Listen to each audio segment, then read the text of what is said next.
reaches its maximum, and then same thing.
Hello there. Welcome to DDE.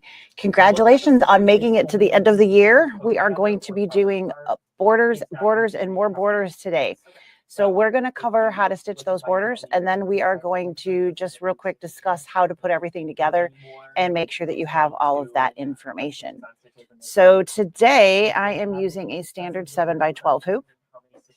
And I just have a no-show mesh in that hoop. So we're going to stitch right onto there. When we do our borders, the first piece, we want to have a little bit at the top for our seam allowance. And then the rest of that, we're going to just continue on through. So I'm going to do 2 hoopings of each of those borders so that you can see. I've got a 1-inch and a 2-inch on my screen. So I am working in a 7x12 hoop. So I have the 1x12 for the 1-inch border, and I have a 2x12 for the 2-inch border. We are going to be using these 2 fabrics. So you've got your really pretty tan floral and the pink plaid. So the 1-inch is going to be on here. This is wider than it needs to be. So it's very helpful because it does tend to draw in when it's stitching that quilting. And so this way we'll make sure that we have plenty of that in our seam allowance. And then we just trim down the excess when we are all done. So I have my pieces sewn together. There are directions that tell you how big of a piece to put here and how big of a piece there. I'm just going to stitch everything and then cut the pieces as I need them. So we've got the, again, 1-inch piece here, and this is the 2-inch border here. So this is going to have kind of like the flowers on grass stitch out. So you're going to load that into your screen, and you're going to hit set, and then we're going to stitch. Now, I am using a different top thread for each of those. I did color sort, so I should be seeing a box here and a box here. I'm going to cover that with my batting, and then I'll trim that away once that's tacked down, and then we'll get the placement lines. When it gets to the part where it's quilting, I'm going to have to stop it with my start stop button here to change my thread for the second design. I currently have in number 950, which is that nice avocado green color. And we're going to do that first stitch, which is just 2 squaring stitches. Again, I have them side by side.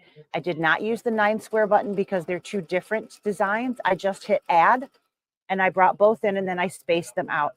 I did try to make sure there's a little bit of space between them, just because the fabric is a little oversized. I wanted to make sure that they weren't going to stitch each other down, kind of thing. So I know you can't really see that very well. You'll see it a little better in a second because it's pretty thin and it's coming underneath the arm. You'll see this one a lot better.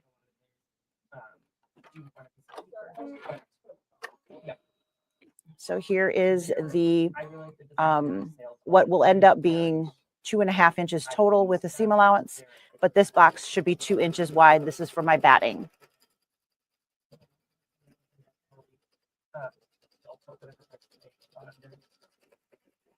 See that one a little bit better. Having a big embroidery arm is a wonderful thing. The only problem is sometimes it blocks your stitch. So sorry about that. Unless I was literally wearing the camera right in front of the needle, I don't think I could get you the perfect angle regardless, but this one's pretty good. So I don't have a lot of extra on the outside edges, but I will have a nice strip of extra in the center. Just going to tack that down. Again, these are color sorted, so it's going to do the one on the left and then the one on the right. Their designs are very good. I'm assuming you know. Yeah. All right. We're gonna design 9.3 formula of all of them. So if you want to do 3, I did the rotation. This is how I'm yeah, 5 times, and it is going to add it up to whatever you want, so you can get rotation. It's all about personalizing. So it does go around that twice because it's a construction stitch. That's going to help you when you're trimming. So if you accidentally snip one, you still have the other stitch around to keep everything in place.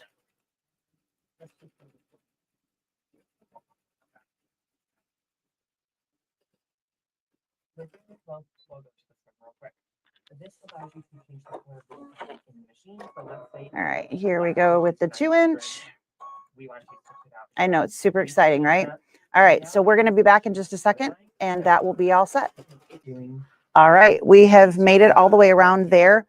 While it was stitching, I did trim off that bottom edge because I was dragging the whole piece. So I do, when it comes around that secondary stitch, I trim there just so that I'm not dragging around that big piece of batting.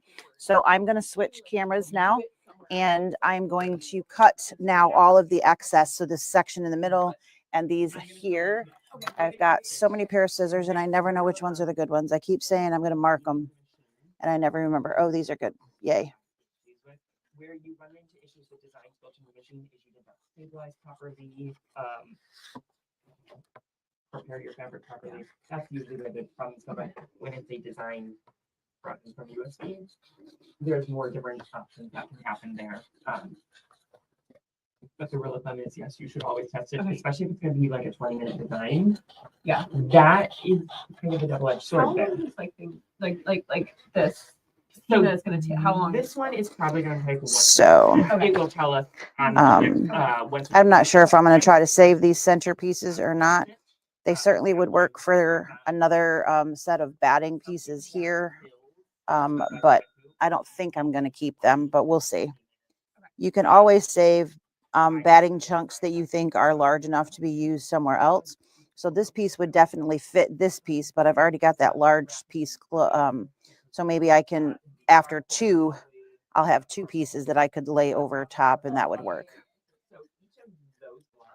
And we're going to snip off the top and the top.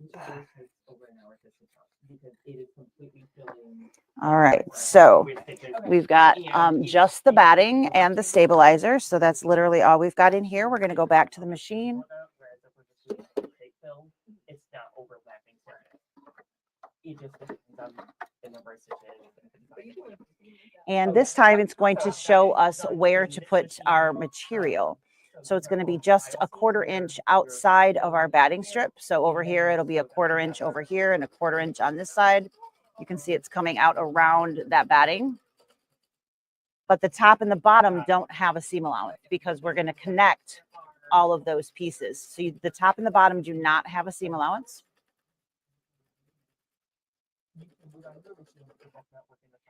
So I'm going to put that green on this small one, which is going to go on that pink plaid. It's going to pull that little bit of green out of that fabric. And then I'm going to use kind of a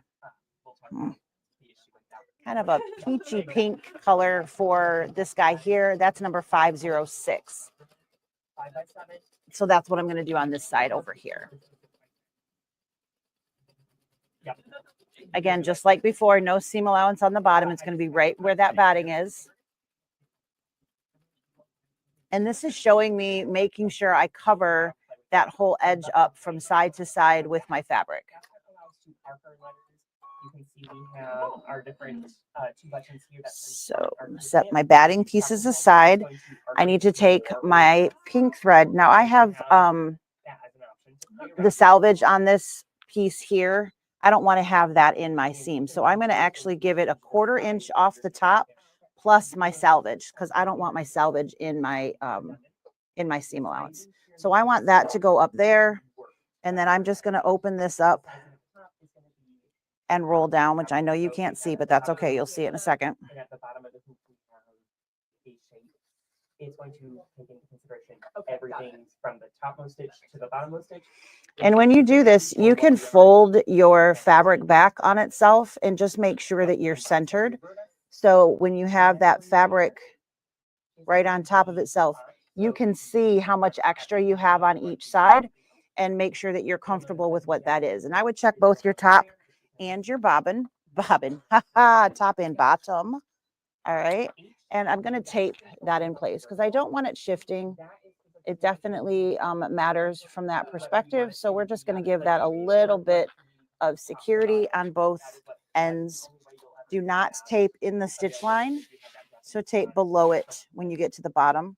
And again, when the hoop moves, you will see that. I'm going to do the exact same thing here. I have selvage on this one as well. So I'm going to put that a little past. And then I'm going to open that up. So I did put these in rolls. I'm actually just tucking them underneath my hoop on my table.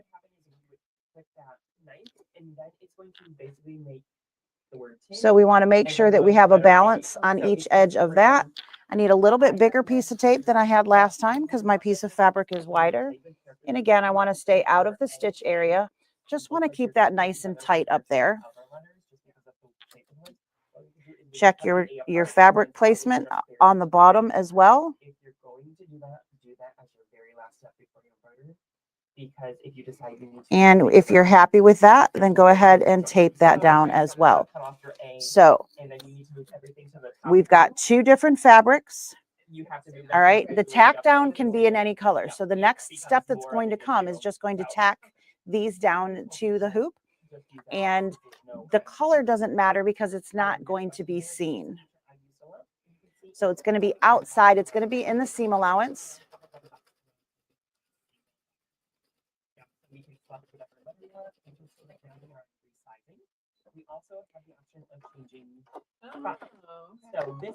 And then we're going to go back up to the top. And again, this is just keeping that nice and smooth so that the quilting doesn't push the fabric.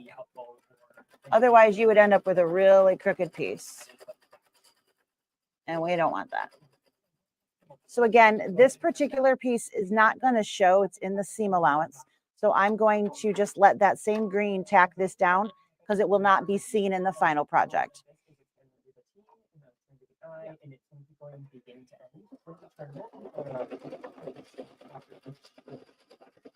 So you can change the correct. Yeah. So if you are using everything the same color, make sure multicolor is turned on. Otherwise, we're going to back away. So it's like finish and it's going to do T and then it's going to sit. But you'll notice, and we're going to go back to our color change.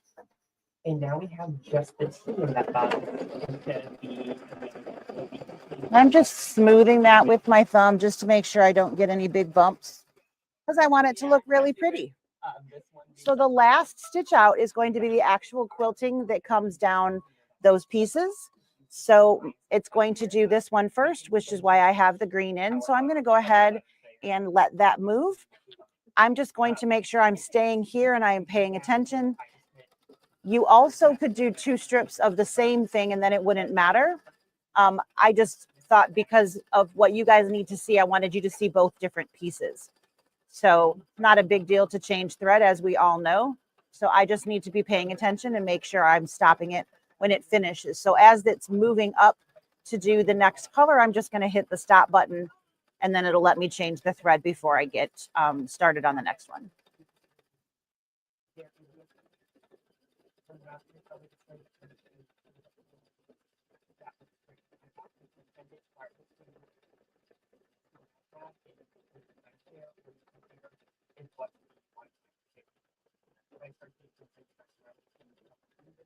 Interesting. It's going to go over it twice.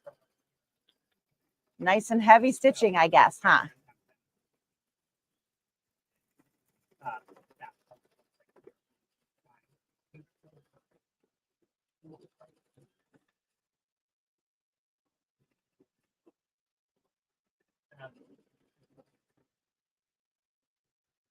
All right, so now I need to stop it. And it will pause and let me change thread.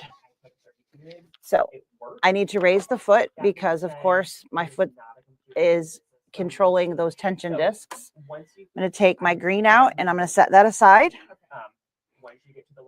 And again, that was color 950.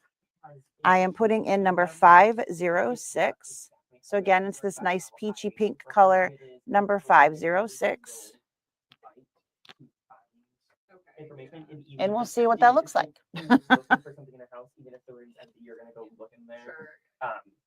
So 16 or smaller, 2 is what we recommend. All right. There we have a beautiful new thread color, and here we go. Of course, this design versus one of those designs, just to keep So this one is about a 4-minute stitch out. So I will be back in just a minute. We are approaching the end of the stitch. We're going to come right up to that tape. I will be very shocked if it tries to run back over any of that. The color on my screen shows about done. So we should finish right at this edge and not travel back up the way it did on the other side.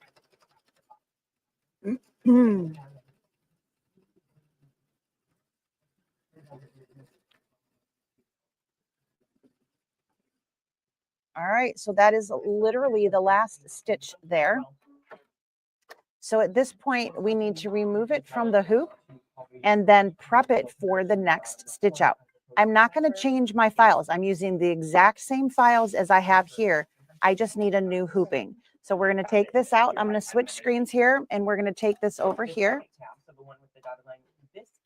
So don't forget, if you rolled your stuff, don't forget to bring those. Otherwise, they're going to unroll and go everywhere. So we can remove our tape. You can save this if you want for later. You know, sometimes it's easier if you have pieces already pulled up, you know, you can just use those, or you can pull new ones. Lord knows we probably all have plenty of Kimberbell tape or somebody's tape laying around, right? All right, so we've got the tape removed. We need to literally pop this out of the hoop. All right, so here's the thing. Your hoop has got all of this in there. So you want these inside, and then that will come right up. All right, so now I can do a couple things to keep things moving as quickly as possible. I can actually hoop this other piece with a new piece of stabilizer.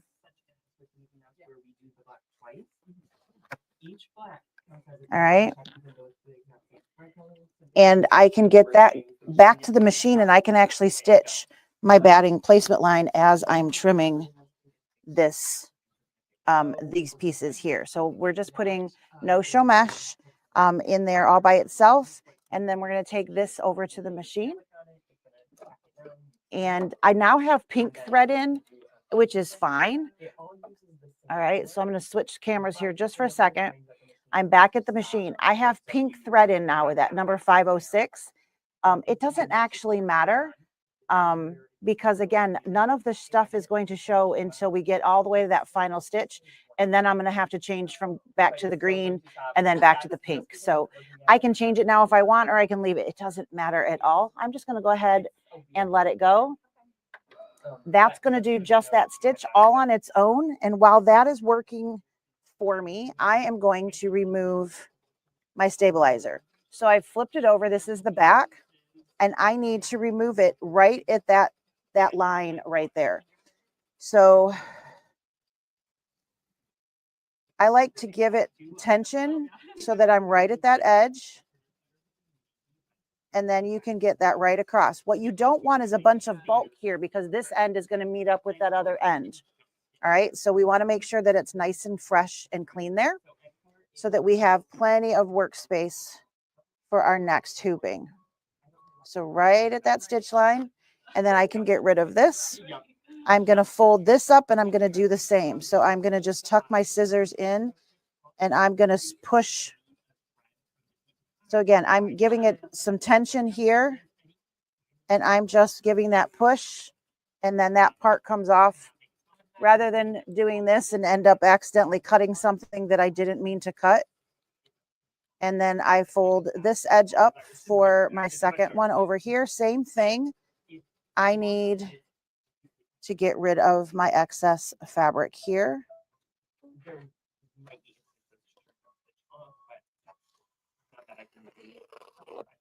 And now I have two separate pieces, and I can fold those other pieces over and remove. Notice that we are on stitch number 0. What we can do is we can move forward in our design, so skip the first 21 stitches if we want. Oh. We can skip forward 100 stitches, go back to stitch 0.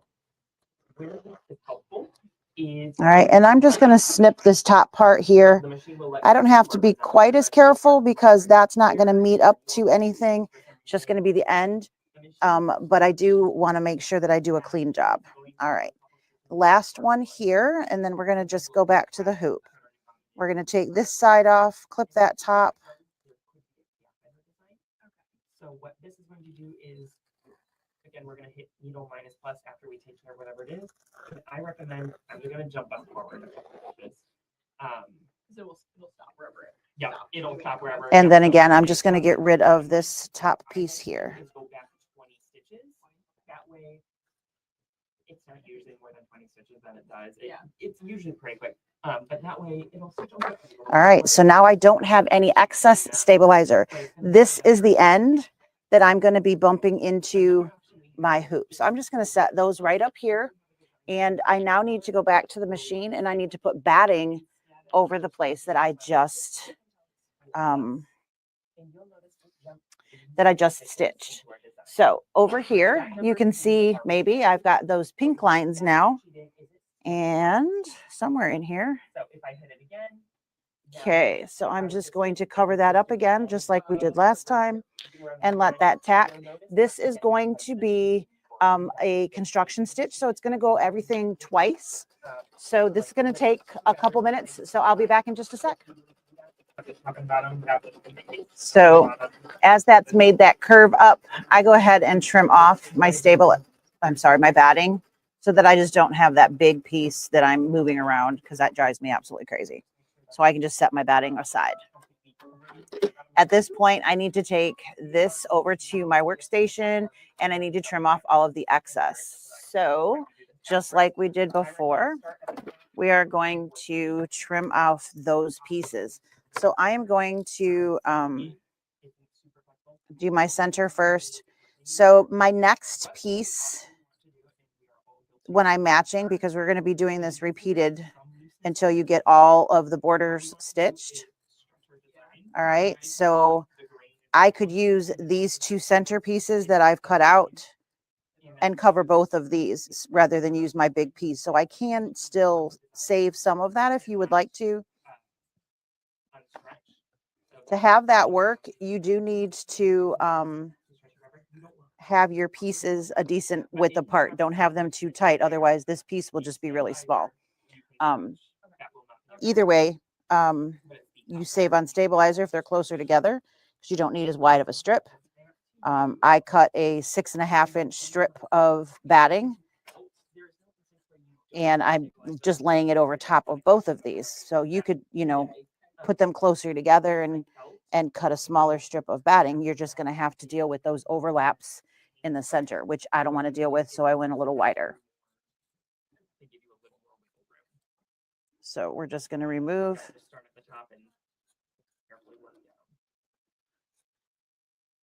the excess. And I, of course, need. Okay. So my next stitch is the placement line for my fabric. I don't know that I really need that in actuality, but it is nice to have that visual. So at this point, we're going to stitch again around the outside edge. Remember, there is no stitch coming over those top pieces. It's going to be even with that batting because there is no seam allowance. We're butting right up to the previous piece.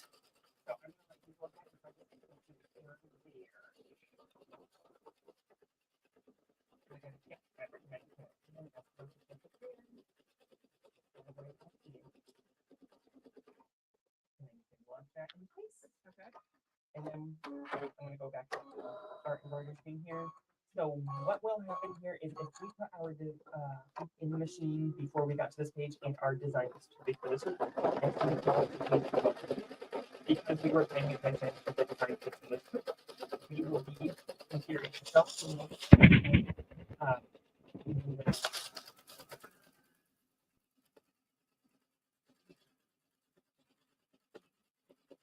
But if you go ahead and tap that. All right. So here's the hardest part when it comes to borders is placing them once they've been stitched. So let's go over to our workstation and talk about how we're going to do that. There are a couple different ways that people like to do. So what we're going to be doing is taking this piece and we're going to butt this edge of the stabilizer and the batting to this edge of the stabilizer and batting. So that is literally, we're going to take that and we want it right on there. And we're going to tuck that in as tight as we can get it so that it's right into that little piece. All right. And then you want to tape that. You can tape it over, or you can put a little circle of tape, which is what a lot of people like to do because it will kind of stay there. This is not my favorite way. I'm just showing you so you can see if you put that there and then you line up your piece. And when you push down, it stays because there's that tape there. I'm an over the top taper, but we'll use this technique here just so that you guys can see how that works. And then I am going to pull this piece down just like before. And I want to pull back and make sure that as I'm coming down here, I stay centered. So I want the same amount of space of fabric on each side of those lines. And then I come to the bottom and out of the stitch field, I'm going to tape that down so that it doesn't shift.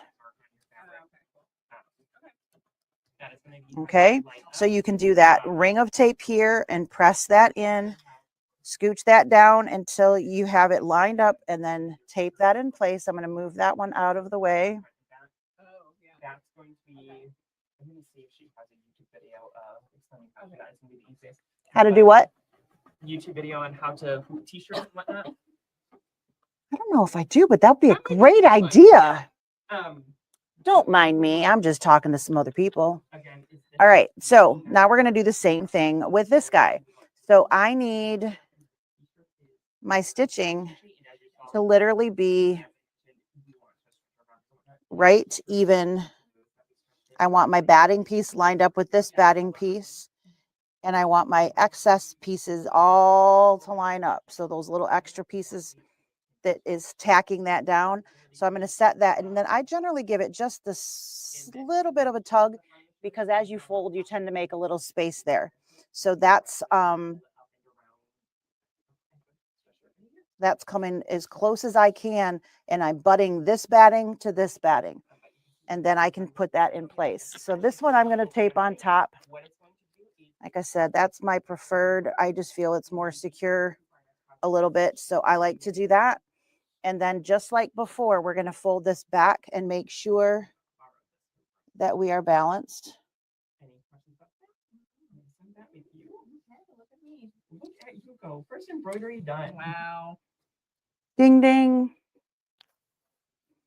And just like before, I'm going to tape that in place as well. Okay, so I have my new hooping already. I'm butting the previous end up to my new batting here and here. So exact same thing on both sides. Make sure that your pieces are nice and balanced. We're going to go back to the machine. As you go, you're going to have longer and longer pieces coming off the back of your hoop. Everything coming off the top or the back of your hoop needs to be what is already stitched. Your unstitched should be coming off the front into your lap. All right, so let's go back over here. We're going to we have that excess going off the front. We still need to put our hoop in the same way. So make sure that you've got room to get that locked in. Just trying to get that stabilizer as much as out of the view as I can for you. Try that. All right, so we're going to now do those 2 straight lines that just keep that in position. All right. All right, that looks pretty good. I still have the kind of peachy pink in. Again, this is not going to show, so you can absolutely leave that in. And we're going to just go ahead, and it's going to do those 2 straight lines down the side to hold that in place so that there's no shifting as it is being quilted.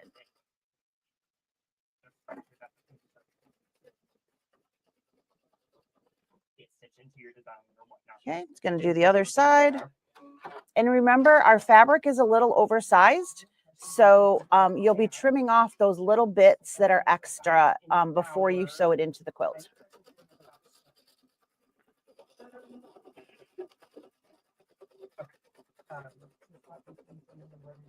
All right, we're going to jump over here. We're going to do the exact same thing.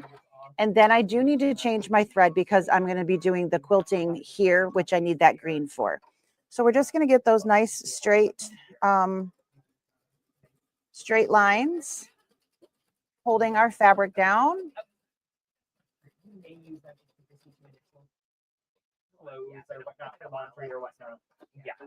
You do not need to stabilize those. You'll always get the best results with a stabilizer or something on the back too. And back up the other side, and then we're ready to quilt.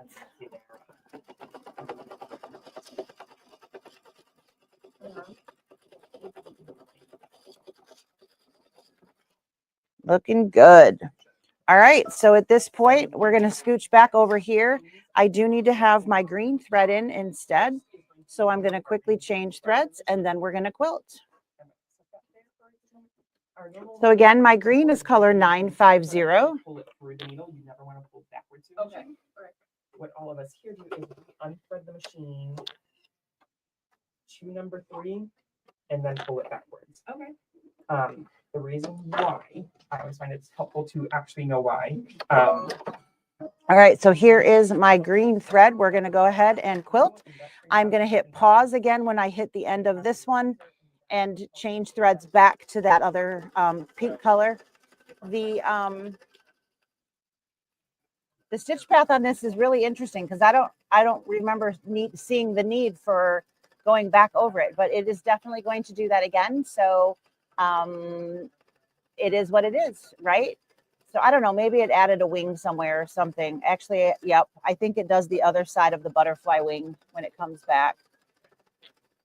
But that's still a very interesting, excuse me, an interesting path to go back over pretty much the whole thing again. So we're going to come this way, and then we're going to go right back where we came from. Ding. Reverse, reverse. So there's the secondary wings of the butterfly. Nothing really there, but we're going to do some other wings of a butterfly here. Perfect. So yeah, that's an interesting path. So I've got my hand on the start stop button. As soon as it cuts the thread right there, I'm going to hit stop, and then it will automatically stop when it comes over here.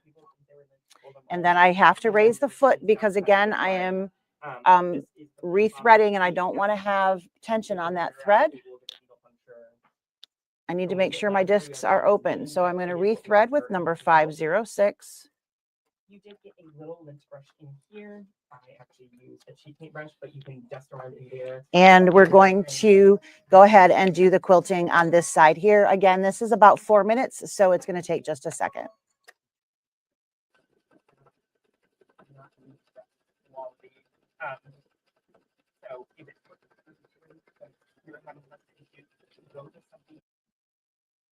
All right, sorry about that. I had a phone call I had to grab. So the stitching on this one is all done. We're going to repeat this over and over and over and then over again and over again. Whole bunches and whole bunches of borders, especially the pink one. the plaid, because that's going to be sashing in the center plus the inner border, and then the tan colored is the outer border. So a little bit less of the tan fabric, but it's going to be quite a few hoopings to get all of that done. So we're going to just repeat this process until you have your pieces. I'm going to switch over and go to the other camera so that you can see the instructions, and we're going to talk about the actual finishing and how that's all going to go. So there is kind of a nice layout, if you will, and I'm going to switch right now. So let's go here and switch this back over here. Ta-da! All right, so here is the finished piece and what it's going to look like. So we did these borders earlier. They're the green pieced, and then underneath the green pieced is the pink plaid that we're doing right now. So you've got pink plaid, and pink plaid underneath each of those, okay? And then you have the white pink plaid inner border and then the tan outer border. So that's what we're working on today. The piecing, once you have all of that, is what's going to, you want to just make sure that you're paying attention so you have the right piece in the right spot. Finishing the quilt is where we're at this point. So we've got the inner border and then the outer border, which we are currently sewing. This page seemed very overwhelming to me when I was reading it. So you're going to take that pink plaid fabric, and you are going to, according to this, cut your different pieces. Now, I'm going to stitch them all and then cut. That's how I'm going to do it. Pardon me. So what they're saying is, rather than joining everything together, you're going to take 2 strips long enough for the vertical sides of the quilt and cut 5" off the end of your width of fabric strips. So you have all of these width of fabric strips. They want you to quilt them all separately and then piece them together. I just sewed everything, and I'm just going to cut it where I need it to cut, and then I should be just fine because it's all the same amount, right? So we should be just fine. But the strips here, that's what they're talking about, is by the individual strip. So these are all of the strips that you need of the pink plaid. Again, I'm sewing all of mine together, and then I will piece that out as needed. Once you have everything quilted, you are going to trim. So we talked about that a little bit. These guys here, you can see the batting line. You're going to be a 1/4 inch out from the batting line on each side.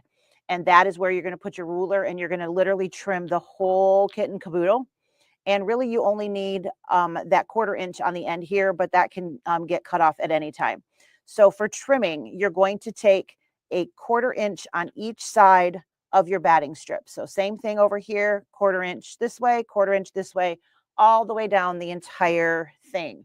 So that is the trimming. So sorry, pardon. And that is where you're going to end up with that.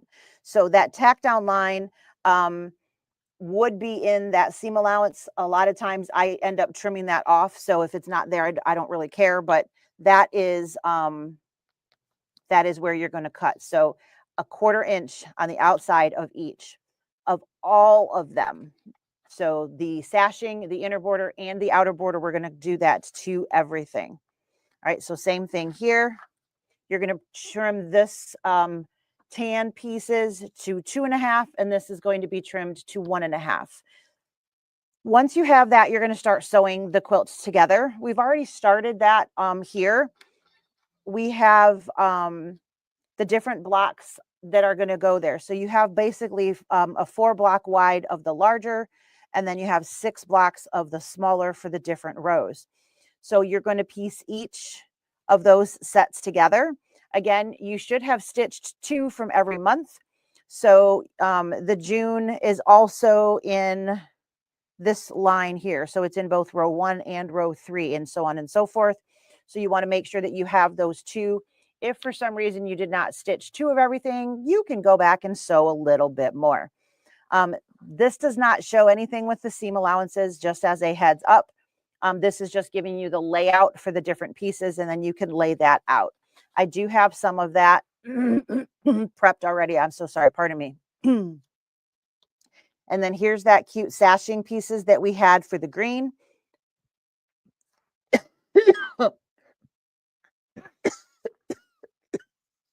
I am so sorry.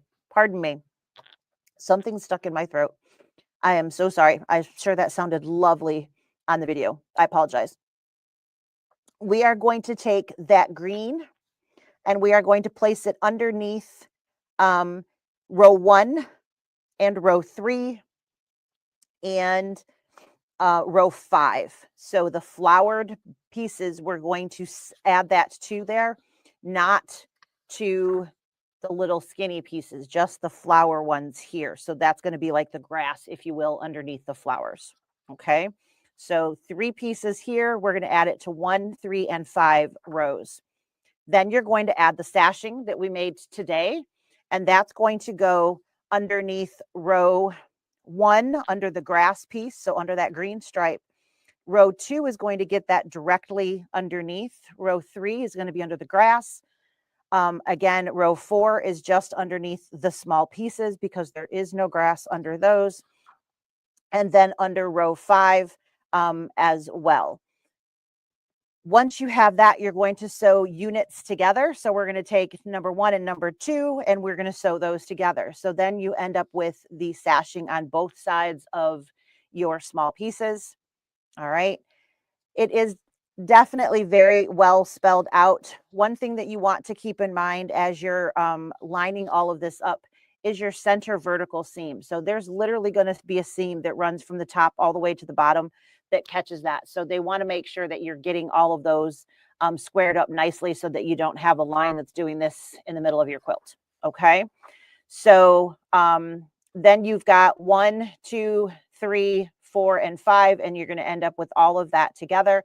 And that will give you your quilt center with all of the pieces.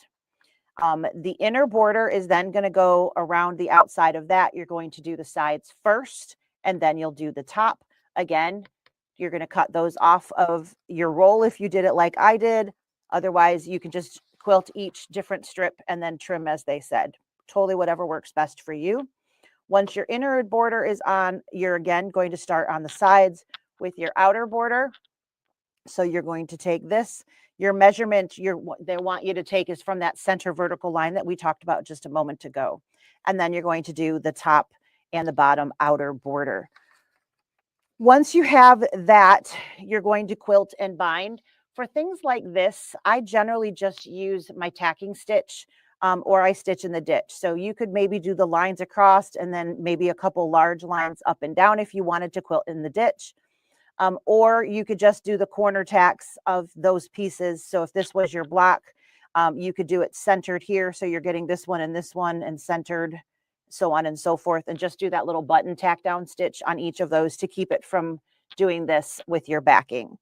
Once it is quilted and bound, then you add the embellishments. There were embellishments on almost every month. We may have a button, we might have had rhinestones, whatever it happens to be. For us, I still have all of that in each monthly bag, so I can go back and know, oh, that one goes on this, and so on and so forth. It does give you a layout of where you're going to put the different pieces. So there are some buttons that you're actually going to be adding that were in the embellishment kit. If you did not get the embellishment kit, then you can embellish however you would like to. But it does have a list of the buttons, and then it shows you where that's going to go. So you got your caterpillar, your butterfly, so on and so forth. Okay, so that is finishing the quilt. I'm going to grab my my layout piece. It is not done, so no judgment, guys. All right, so it's obviously a little late to be telling you how to be organized for this. I just going to show you how I have everything. So here is last month's block, and I only got one of them stitched, but here is my embellishments for that block. So I kept everything in each of the bags that we made, and they're all, so this one didn't have, but here's the buttons and the rhinestones for January. So on and so forth. Here's the rest of the actual buttons. So some of them don't have anything, but if they did, it's in my folder. So I actually know which pieces go where at this point fairly easily. I just thought I would show you how I had that. I don't know if that will help you at all.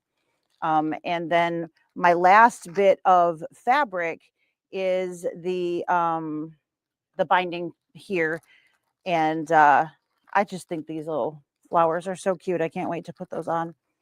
So the organization aspect, obviously, the more organized you are, the better. Something mystery wise, when you have no idea what you're doing moving forward, will make things a little bit easier.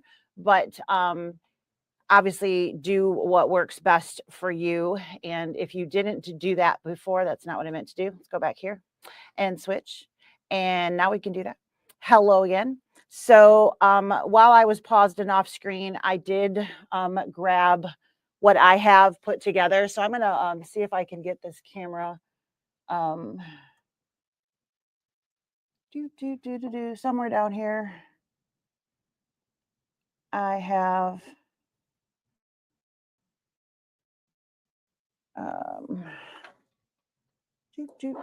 see if I can zoom out so you can see the whole thing.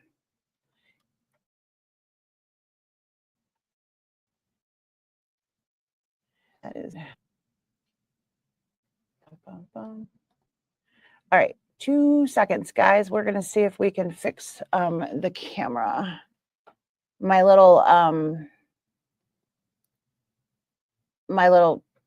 zoom in, zoom outer disappeared on me. So we're just gonna reopen it. So this turned out actually like uber cuter than I thought it was going to be. Not because I don't like what we had, but when I saw it, I liked the individual flower blocks, but I have to tell you, when they're actually laid out, it is so cute. So I am going to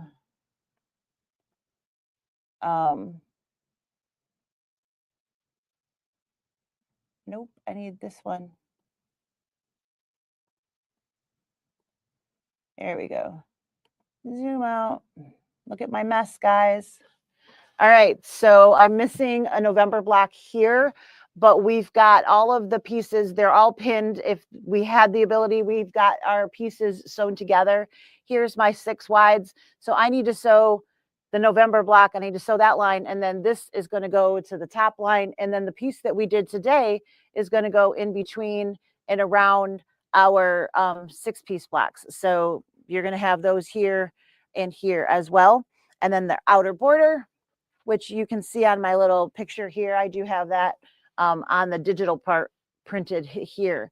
So everything, if you've been working, it should be pretty close to done. Like I said, my problem is we stitched the one live and then we didn't always get back. So I have not gotten back to stitch November's 2nd block, but it's literally step by step. All of your pieces should be there. All of your embellishments should be there if you had your embellishment kit. So that is what I have for you guys. Woo, hello. Nose hairs and all almost there for just a second. Okay, we are all set for 2025's DDE. So congratulations on getting there. And I certainly appreciate you guys keeping me company. The 2026 is very, very cute color-wise, and I love Christmas, so I'm very excited about that. So if you would like to join me to do this all over again, but with different theme for next year, we have the Mistletoe Mystery for 2026. It is able to be purchased as a bundle or individually if you just want the designs. On our website right now, it's $239.99 for the entire bundle. That's all of your fabrics and your embellishment kit and the designs for the whole year. They did raise the price of the designs individually. So we went from $10 to $14 per design. So that's changed things just a little bit. You can, of course, always get just a design. So if you're like, yeah, I don't think I want to make a quilt, but maybe I'm going to pick a few of my favorite blocks, make a little wall hanging or a table runner or something like that, you certainly can keep your eye out as we go and add those in. We can always get individual designs, but they have jumped up in price just a little bit, just as a heads up. So hopefully that is everything. You guys know you can always give me a call if you have any questions, and I certainly appreciate you hanging out with us this whole year. And happy stitching. Bye, guys.